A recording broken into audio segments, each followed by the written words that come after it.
Informasi pertama yang bisa saya berikan mengenai petugas sensus adalah bahwa petugas sensus itu sendiri terdiri dari Assalamualaikum warahmatullahi wabarakatuh.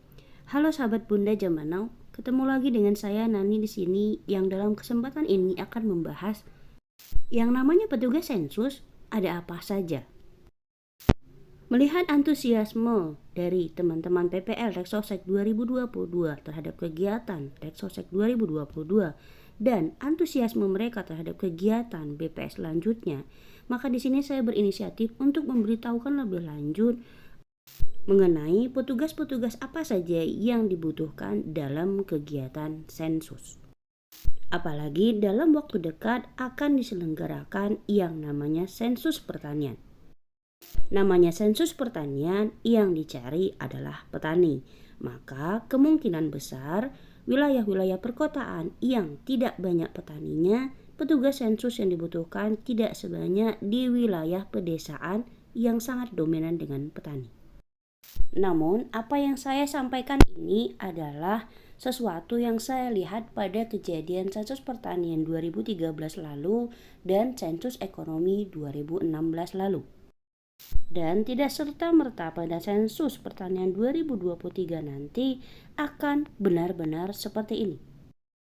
Oke, informasi pertama yang bisa saya berikan mengenai petugas sensus adalah bahwa petugas sensus itu sendiri terdiri dari 4 macam petugas.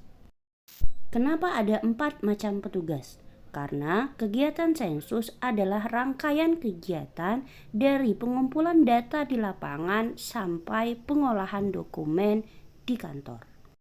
Yang pertama adalah petugas pengumpulan data di lapangan, di mana petugas pengumpulan data ini terdiri dari petugas pengumpulan data dan petugas pemeriksa data.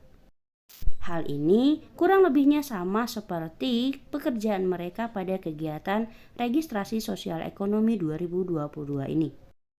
Namun, ada kemungkinan bahwa istilahnya pada kegiatan sensus pertanian 2023 nanti akan berbeda dengan istilah ketika di kegiatan Reksosek. Petugas pengumpul data ini akan menghadapi resiko seperti yang sudah teman-teman petugas Reksosek alami beberapa waktu yang lalu. Risiko kehujanan, risiko ketemu badai, risiko kepanasan, risiko ditolak responden, atau risiko dianggap sales oleh responden. Bahkan yang lebih parah adalah risiko dianggap sebagai debt collector. Atau di sisi lain harus melakukan pendataan di waktu malam hari karena respondennya hanya ada di rumah pada waktu malam hari saja. Lalu untuk petugas sensus yang kedua yang bisa kita lihat dari kegiatan sensus pertanian 2013 lalu adalah adanya kebutuhan petugas pada kegiatan entry data. Di mana dengan digunakannya data Reksosek 2022 ini sebagai prelis sensus pertanian 2023, artinya pada kegiatan sensus pertanian 2023 nanti akan ada dokumen prelis juga. Mengingat kegiatan sensus pertanian 2013 lalu, di mana dokumen prelis dari sensus pertanian 2013 di entry di masing-masing kabupaten kota, artinya untuk kegiatan sensus pertanian 2023 nanti, kemungkinan besar juga akan membutuhkan petugas yang serupa. Seperti halnya petugas pengumpulan data di lapangan, maka petugas entry data prelis dokumen sensus pertanian 2023 juga akan bekerja pada BPS Kabupaten Kota. Petugas pengentry data dokumen prelis akan berhadapan dengan suhu udara yang cukup dingin di dalam ruangan pengentrian. Petugas pengentry data dokumen prelis ini juga harus melihat dokumen yang akan dientry dengan seksama agar apa yang mereka entry tidak keliru. Dan tak jarang pula pengentry data dokumen prelis mendapat teguran karena adanya kekeliruan dalam pengentrian data yang dilakukan. Keliru entry data adalah hal yang terbilang wajar karena setiap pengentry data mempunyai target yang harus dipenuhi. Lalu petugas sensus berikutnya yang juga dibutuhkan dalam setiap kegiatan sensus adalah petugas editing coding. Jika petugas entry data dokumen prelis hanya mengentry data yang mereka terima dari lapangan, maka lain halnya dengan petugas editing coding. Biasanya petugas editing coding adalah petugas pengumpul data dari lapangan yang disinyalir mempunyai lebih banyak pemahaman mengenai dokumen yang ditanyakan, karena petugas dari lapangan sudah mengikuti pelatihan pengumpulan data dari kegiatan sensus yang diikuti selama beberapa hari. Namun, tidak menutup kemungkinan bahwa petugas editing coding adalah petugas yang benar-benar baru mengikuti kegiatan sensus tersebut. Hanya saja untuk petugas editing coding yang benar-benar baru ini harus dibekali rambu-rambu mengenai rincian yang harus ada isiannya dan rincian yang tidak perlu diisi, serta mengikuti petunjuk mengenai editing coding di mana tulisan harus sesuai dengan standar yang sudah ditetapkan di dalam dokumen yang ada.